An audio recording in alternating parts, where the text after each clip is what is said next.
All right. I say we get this show on the road. Let's do it. This meeting will, of course, be recorded for those of you who have registered and were unable to attend today. So that's great. We'll have it available for you. So my name is Amy Strachan. I am the executive assistant here at Pollinate Networks. So I welcome you all today. If you have any questions about anything here, reach out to me. I'll be the person sending you the recording. I want to just first of all begin by just giving you a quick rundown. This is a quick little webinar today. I'll have a little bit of an introduction to our esteemed guests and panelists, as well as some questions that we have posed, that we have ready. But of course, at any time, if anyone has any questions, feel free to throw them in the chat. Feel free to throw your hand up or just chirp in. We'd love to keep this casual as much as possible in an open discussion. So welcome, everybody. I want to introduce, first of all, my CEO and co-founder of Pollinate Networks, Christy Pettit. So Christy here has over 25 years of experience helping organizations transform their businesses and build their bench strength.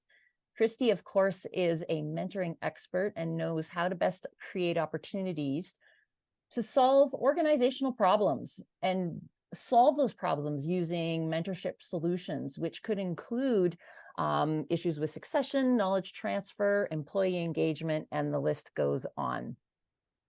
And I am really, really happy to have today as our guest, Deepa Mattoo. So welcome, Deepa. We're so happy to have you with us, and I cannot wait to hear what you have to say. So for those of you who may not know, Deepa is the executive director of the Barbra Schlifer. I knew I was going to mess that one up, Deepa. Barbra Schlifer Commemorative Clinic. Deepa is an award-winning lawyer and intersectional feminist whose work is rooted in equity and anti-oppressive and anti-racist practice. Deepa provides leadership to the various departments and for the clinic's intervention and advocacy work, and has appeared before parliamentary committees and UN civil society meetings on a wide range of social justice and human rights issues. So welcome, Deepa. Welcome, Christy. I'm going to pass it over to you, Christy. Christy's going to be posing our questions to Deepa today. So take it away. Thank you so much, Amy, and welcome everyone. Welcome everyone who's watching this later.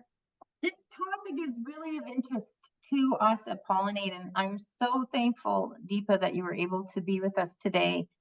We always want to be inspired by the mentors and mentees, but the people around us. And, you know, in our mentoring practice in Pollinate, we've been at this a long time, and a lot of the focus that we've had are around, productivity and knowledge gain, and how do we bring positive things so that we get more in our organizational world, we get more benefit.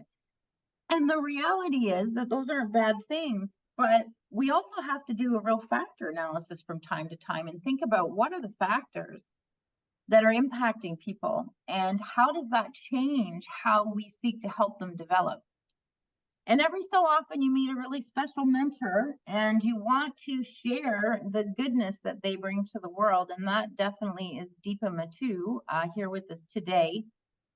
And Deepa and I have had some great conversations around, how do we show up for each other in this very tender time when even the most hardened business people are struggling to reset their somatic system after the pandemic and dealing with the cost of living crisis. And I love that, Deepa, you come from a place of helping some of the most vulnerable people. So you are so immersed in, being not necessarily someone with a PhD in psychology, despite you have pretty much every other qualification there is, I think, Deepa. But, we aren't psychologists. We are lay people, but we want to show up for each other in a way that's healthy and additive. So I'm really excited to talk to you about it today. And I'd love to start by talking about, your mentorship background. Where have you found yourself drawn in as a mentor? You certainly are an industry renowned mentor. How did that come to be? First of all, thank you so much. This is such a wonderful conversation and something very dear to my heart because I think most of us identify that we could not have been where we are in our lives without having those mentors who mentored us along the journey. And I think this conversation definitely helped me reflect on all of those relationships for myself. And then, as you pass it forward in this world of work, you make sure that, you're passing forward the learnings that you have learned along the way and the good practices. So, in terms of my background with mentorship, and it's kind of, I think it'll be helpful to locate for all the listeners and people who are with us today to know that I am a lawyer by training, and I have taken on the role of being an educator and trainer in many multiple capacities with multiple issues and communities, and I'm an intersectional feminist. So that's my way of identifying myself and my social location, and my journey of those multiple intersections kind of gave me these opportunities to develop relationships of making sure that as a lawyer, I was sharing the nuances of the real world practice with the people I was teaching or mentoring. And that included the importance of ethics, which is so close to the profession of law, but I'm also sure very close to the profession of many people in this room as professionals joining us today. Empathy is another factor of one of those learnings that I learned within the profession of law, and especially social justice lawyering, the kind of lawyering I have always done and practiced, and then effective advocacy. And all of those gave me an invaluable insight into how do I engage with the complexities of the legal profession. And then I made sure along my journey that I gave those skills and those insights of stronger professional identity while remaining true to your values to the people I mentored. Similarly, in the role of being an educator or a trainer, I feel like I embodied a lot of values around curiosity, resiliency, the love for learning. My motto for myself or a mantra for myself is that I'm a work in progress. And I definitely lead with that. And I feel like leading with that love for learning and love for ever changing and improving, and there is a room for growth in all of us, and rooting yourself in that humility has definitely served as a positive role model along the journey for the people I have mentored or trained. And then, wrapping it up with the fact that I am an intersectional feminist, I definitely encourage my mentees or students or people I work with to question societal norms and biases and question system inequalities, and making sure that there is a positive space for dialogue where ideas can flourish, and guiding ourselves with the concept of that the diversity of opinion is also something that as intersectional feminists we need to make space for, and amplifying marginalized voices is something that we need to make space for. And before you can ask me the next question, I want to say, Christy, that along this journey of so many years, I have to tell you that I have found all of my mentor-mentee relationships very reciprocal in nature. And I feel like as much as I feel that I am, sharing my insight with the next generation of professionals or people or, my peers, I also feel that I have grown, adapted, and improved in my own work with all of those relationships. Well, and I appreciate so much of what you said. First of all, I want to just take a moment and celebrate the idea of us all being works in progress. Certainly, those of us who are working with mentorship and collaboration day in and day out are finding that the lines are getting very blurred anyway, meaning we're all learning from each other at this point. And, you know, reverse mentoring sometimes just occurs because I maybe have more experience, but not in what you bring. And so there is a really wonderful, and there's a wonderful freedom, I think. Yes, thank you very much, Albino. Growth mindset. I really feel like there's a freedom for us mentors in not having to have all the answers. We certainly have our experience to draw from, and we have, you know, answers that we may feel are answers, but the freedom to offer without having to have the actual solution in every case can be a wonderful thing as a mentor, and a really a great way to get into things with people. And that reciprocal piece, the diversity of opinion, there's no way to learn those things sometimes other than being really up close with people in these sort of knowledge rich relationships. So that's definitely something that I'm seeing and feeling as well, Deepa. So thank you so much for that. One of the first times I got a chance to talk to Deepa, and we were communing on mentoring and various other wonderful things that the clinic is doing. And so, and we talked about what does it mean to be trauma informed. And I have to say, Deepa, I mean, I've read my Barbra Mattoo like everybody else, but I really was quite taken with your approach and your thinking around that. So would you share with us, when you think about what does it mean to be trauma informed, whether that's a trauma informed lawyer or a mentor or whatever, what does that look like, and how does it shape your mentorships? So I have to say that like, you know, as you said, that I never went through a formal education on this in this topic of being trauma informed practitioner, trauma informed educator, or trauma informed intersectional feminist, right? So those are the three identities that I'm leading with in this space with all of you.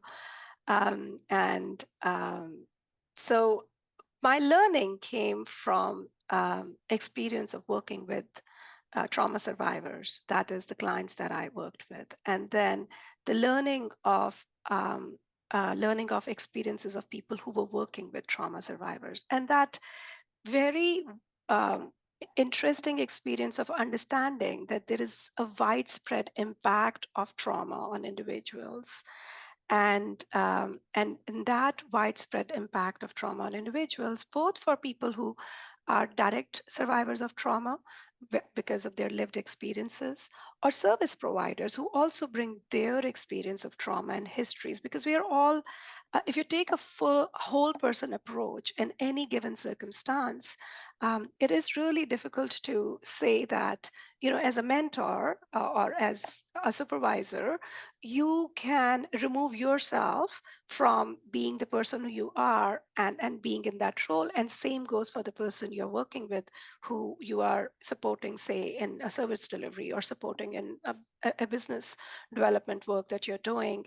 You can't really separate people from the work that they do.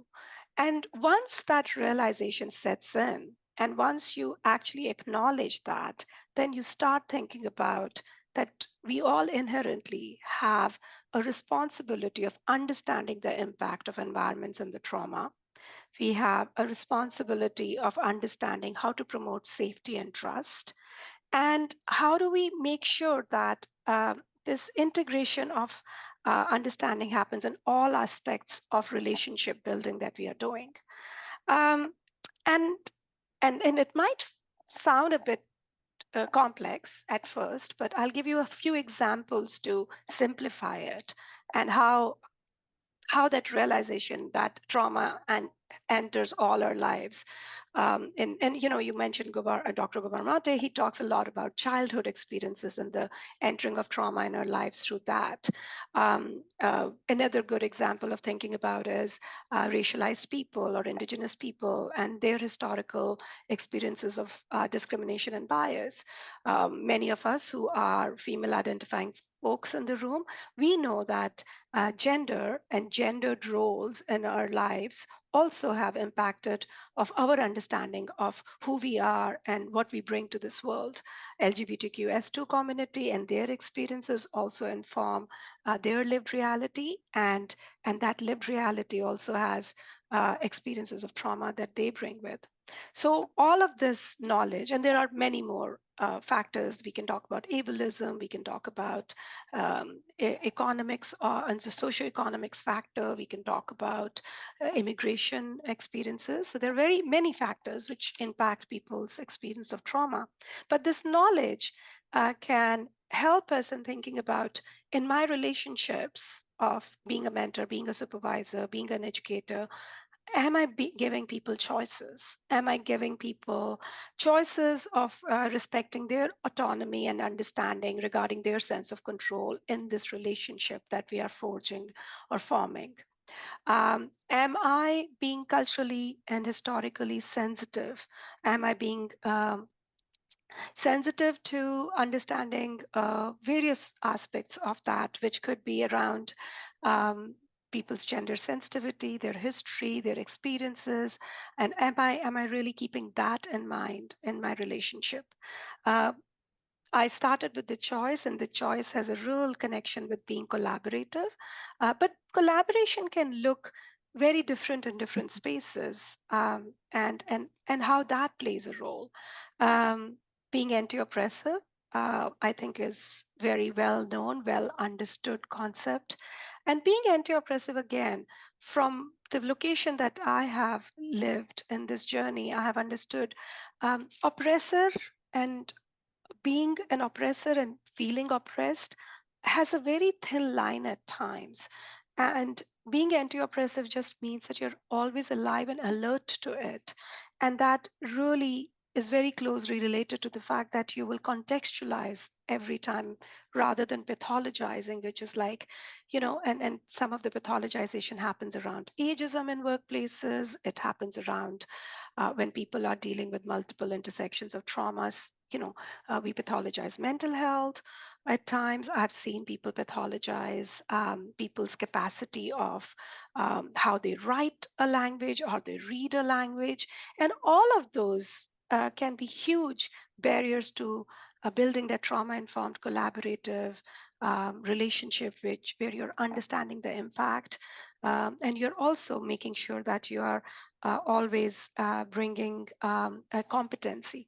Now, cultural competency can be little, Christy, in my opinion, it can be a bit of a tough area, because we all are not competent in all And kinds of culture. we don't necessarily get all that exposure all the time, for All sure. the Absolutely right. So and I know that on the slide that people are probably looking at, they're looking at cultural competency as the piece, but I would like to switch the word to being culturally sensitive and being open to learning, because in my experience, when I'm dealing with the diversity of the various kind of cultures, whether it's people's background or people's experiences, I learn from people, and and and it just brings it back to that, very, very basic skill set of being really good listener in those relationships. Um, I and really love how, just one thing I want to touch on. I sure, love how you sure. said contextualize rather than pathologize. And I think in your world, there are, you are bringing services, protections, even changes to the law for people who are among the most vulnerable of us. In workplace, we do that too. You're burned out. You're this, you're that. We're very quick to sort of put people in boxes and not necessarily listen to the context. So I really appreciate that.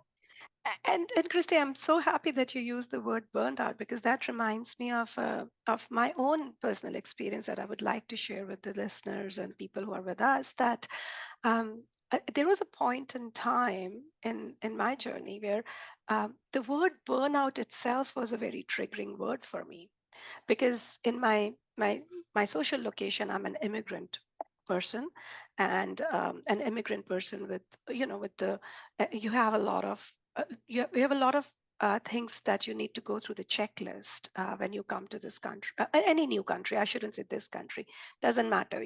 Once you migrate from one place to another, there is a checklist that you basically have to go through. And I was going through that checklist, so I was a very, very busy person, and I generally like to remain busy. That's how I live my life. I enjoy and thrive doing things. Whether if I'm not working, then I'm doing things with my things that I like to do as a hobby, or do things for my self-care. But I like to remain busy. That's who I am.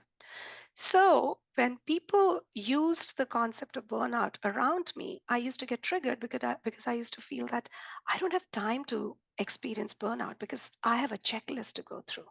And that was my contextual reality. And that was my reality that I was living through.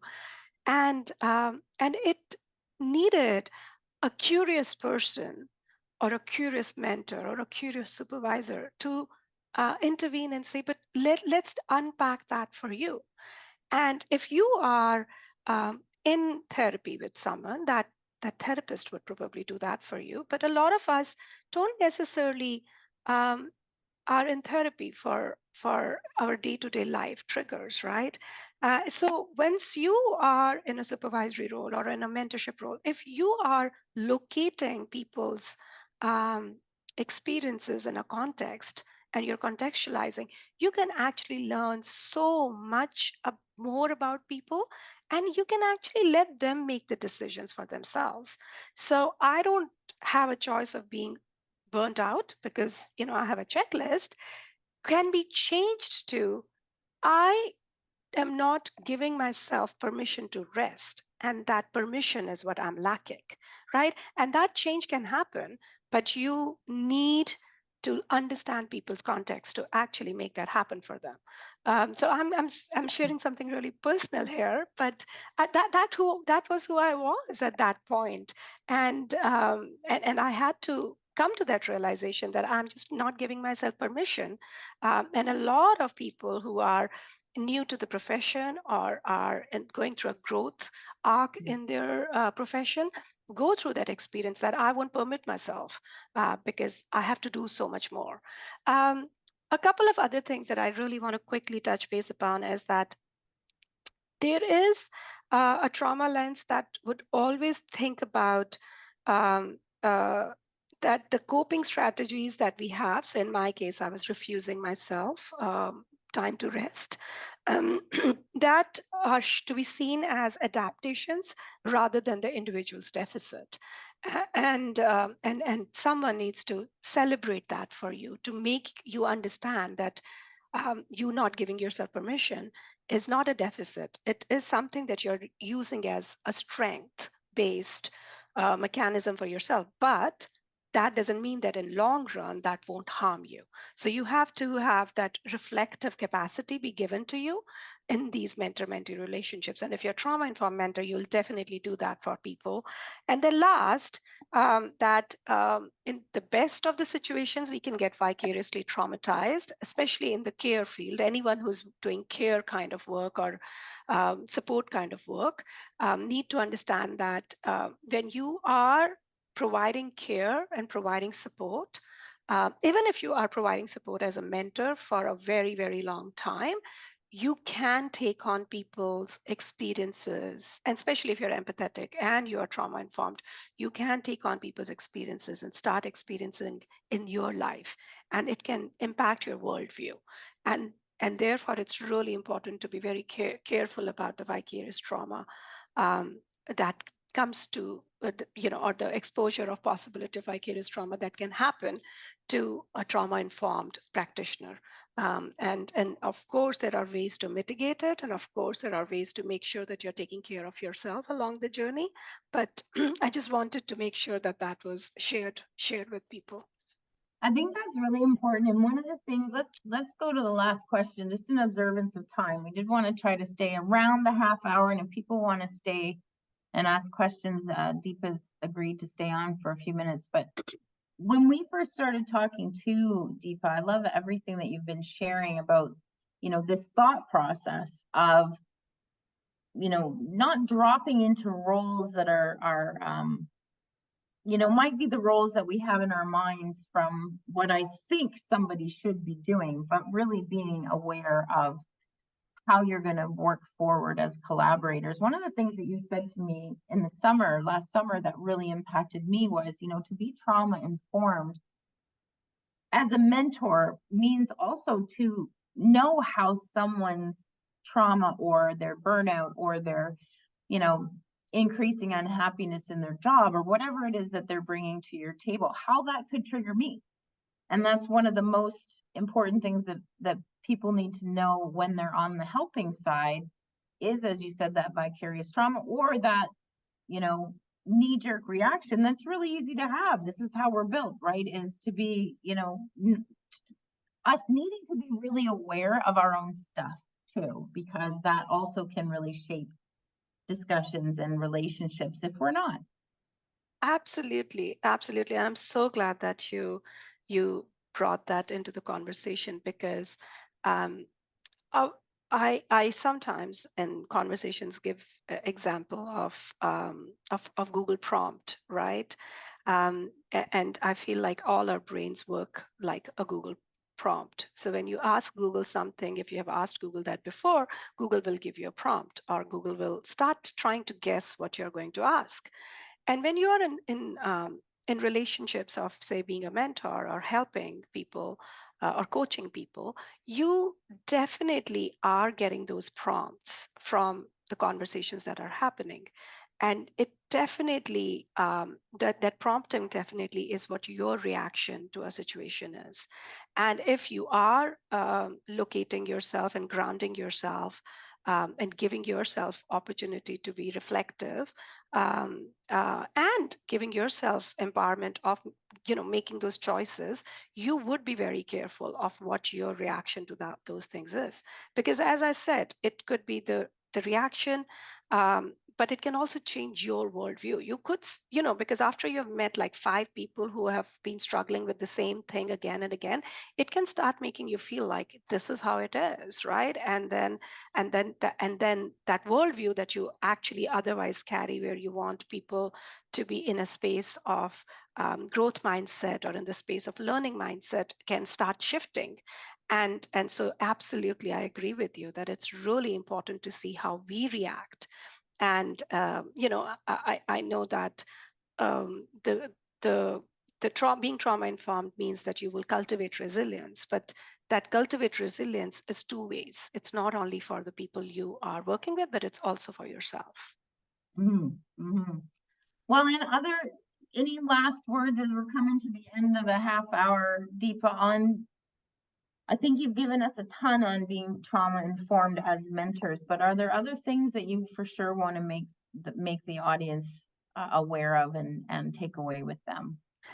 I don't think there's anything more than what I would say is that, um, if on this journey of being trauma informed, or more trauma informed than you already are, or being more open to being reflective and paying attention to your own self-care and well-being, as well as people you work with, I think encouraging that practice is really, really important for both people. And one thing that I would really emphasize on is that acknowledging and respecting the individual needs. I think that is at the crux, the bedrock of trauma-informed practice of any kind, and then that's the starting point. And at any point, if you feel that that's where you're wavering from that, and your natural empathetic respect is lacking in a particular situation, that's the time to take a pause and reflect and slow down, because that means that there is a shift from what you intend to be doing to what is happening. And it can happen to all of us. I'll give you an anecdote very quickly. And my colleague Lenny is in the room with me today, and me and Lenny were talking about it. It literally sometimes means that you would process what is coming to you in your Google prompt brain, and that you're experiencing, and on the other side you're actually processing it as, why am I thinking this way, and how can I think about it in an alternate way? So that simultaneous processing that needs to happen happens a lot more easily once you are grounded and rooted in being trauma informed. I love that. Being trauma informed, overcoming the Google prompt brain. I think that's a really interesting way to think about it, for sure. This has been a delightful conversation. Really appreciate the time and expertise, Deepa, and you've given us a lot to think about. The more that we wade into really networked organizations and people collaborating deeply with each other, the more I think we have to get used to a little bit of discomfort. And that, as you said, being present to take some of these steps to engage in a way that where we are bringing a lot of groundedness in ourselves. So very helpful. Thank you so much. Back over to you, Amy, and definitely hello there. If people have questions, we are happy to hang out for a few minutes.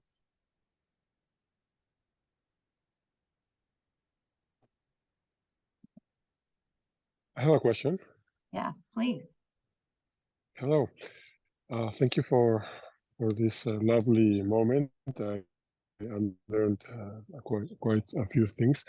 And my question is, when you're working with a person that went through trauma, how do you help that person clear a little bit or overcome their fear?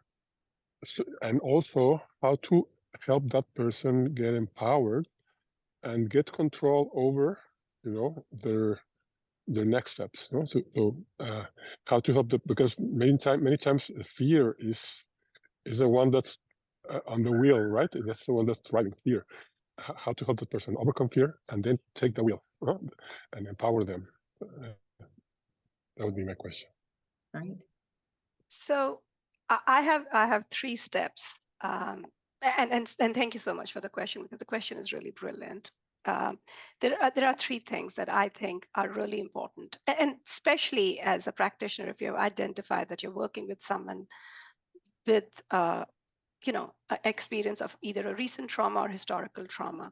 And these are my suggested steps, and I'm sure there is a lot more out there in literature that you could also read and develop your own practice. But developing that sense of safety and trust and creating and prioritizing that safe and trusting environment would be the first step that I would say.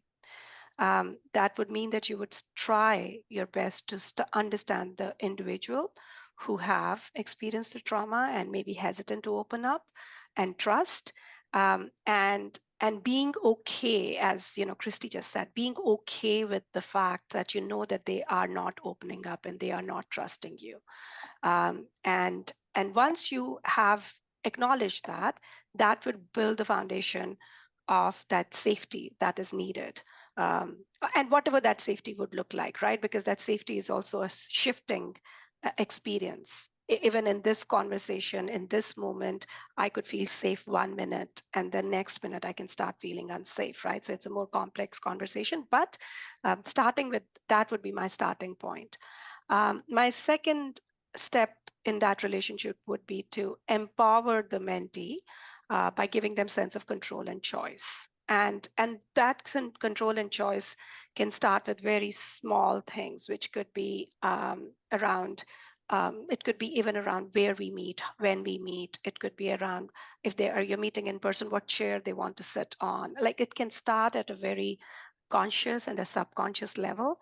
And understanding that autonomy is really crucial for the individual who have experienced loss of control, because that's what trauma does. Trauma actually makes you feel that you can't control anything, and you don't have all the mechanisms to forge ahead and make decisions. So definitely empowerment and choice that you were just mentioning, it goes hand in hand. And then the last or the third one is, as I was giving my very personal experience of the trigger words or understanding the triggers, I think is really, really important, because a trauma-informed mentor will be aware of the potential triggers that may arise in this relationship, and they will approach the conversation with sensitivity and avoiding the topics or situations that could be re-traumatizing. And when I'm saying avoiding, it's not like I would not get to those conversations, but maybe the idea would be that you start with something more simple, more easy, more achievable, than going to those complex, deeper conversation. And that might not be for you to do. You might actually get to a point of safety and trust where you will start suggesting other modalities of support this person might need. That can totally also happen. But knowing the triggers and then working with the person with those with that sensitivity, I think is really, really important. And my experience says that the resilience comes and it shows up, and when it happens, you celebrate it. You take every opportunity to celebrate it, because in a mentor-mentee relationship, that celebration is so very important for people who come with their lived experience of trauma of various kinds. Thank you so much, Deepa. And Albino, thank you so much for that question. You know, it makes me think of some of the mentorships that I've been party to or in, where even something, you know, and I say this lightly, but it's not a light thing for a lot of people.